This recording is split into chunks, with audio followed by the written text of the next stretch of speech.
এত কিউট একটা দুর্গা ঠাকুর আমি দেখতে পাচ্ছি, কি মিষ্টি লাগছে দেখো।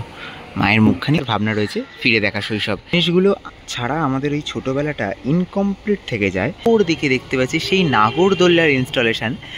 সকলকে স্বাগত জানাই ফেস্টিভ বাঙালির আরও একটা নতুন ভিডিওতে। আর আজকের ভিডিওতে তোমাদের সাথে ভাগ করে নেব কালীঘাট শ্রীসংঘ। প্রত্যেক বছর আমি তোমাদের সাথে দেখিয়ে থাকি, ভাগ করে থাকি কালীঘাট শ্রীসংঘ কীভাবে সেজে ওঠে বা তাদের কি কি থিম নিয়ে কি কি চমক আমাদের দিচ্ছে। এবছর তারা কি নতুন চমক দিতে চলেছে, আমাদের কিভাবে সেজে উঠেছে তাদের মণ্ডপ, সব কিছু জানাবো আজকের এই ভিডিওতে।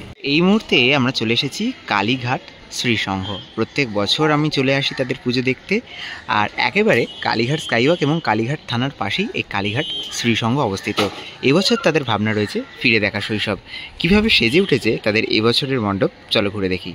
মণ্ডপের অন্দরমহলে এসে এই যে ফিরে দেখা শৈশব, এই যে ভাবনা, এই ভাবনায় আমি দেখতে পাচ্ছি আমাদের যে ছোটোবেলা যে সকল জিনিসগুলোকে দিয়ে কেটেছে, যে সকল খেলনা, যে জিনিসগুলো ছাড়া আমাদের এই ছোটোবেলাটা ইনকমপ্লিট থেকে যায়, সেই সকল জিনিস দিয়েই কিন্তু একেবারে এবছরের শ্রীসংঘ সেজে উঠেছে।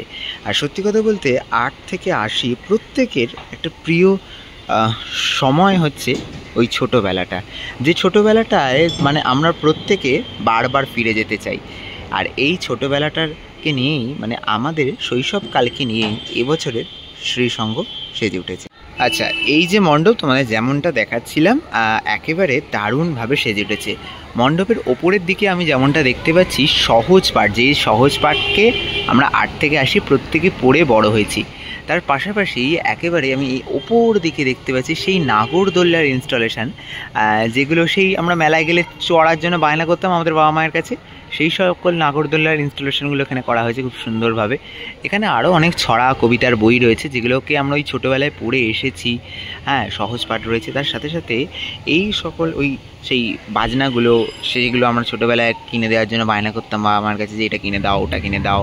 হ্যাঁ, আমাদের স্কুলের বাইরে কত দোকানে এইসব জিনিস বিক্রি হতো, যে জিনিসগুলোকে আমরা মানে এখন দেখলে, আমাদের বয়সে দাঁড়িয়ে দেখলে মানে সত্যি একটা নস্টালজিয়া বলা চলে।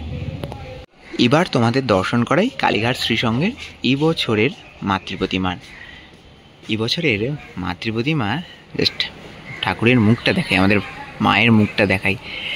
ফিরে দেখা শৈশব, বাচ্চাদের নিয়ে প্যান্ডেল, তার সাথে সাথে এত কিউট একটা দুর্গা ঠাকুর আমি দেখতে পাচ্ছি, কি মিষ্টি লাগছে দেখো। মায়ের মুখখানি খুব মিষ্টি।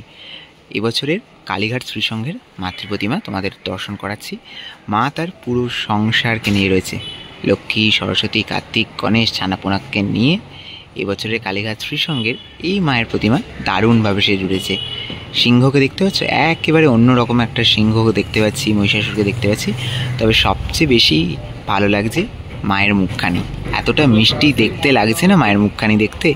তোমরা যদি কালীঘাট শ্রীসংঘ আসতে চাও, একেবারে কালীঘাট স্কাইওয়াকের একটা গেট যেটা পড়ে সেইটা, বা কালীঘাট থানার দিকে যে গেটটা পড়ে কালীঘাট স্কাইওয়াকের, সেই দিক দিয়ে কিন্তু চলে আসতে পারো। কিংবা তোমরা কিন্তু একেবারে এই দিকে সামনে কিন্তু কালীঘাট ফায়ার স্টেশন রয়েছে, সেদিক দিয়েও তোমরা আসতে পারো।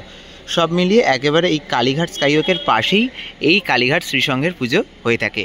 চলো এবছর কীভাবে সেজে উঠেছে সেটাই তোমাদের মোটামুটি দেখাচ্ছিলাম বা জানাচ্ছিলাম।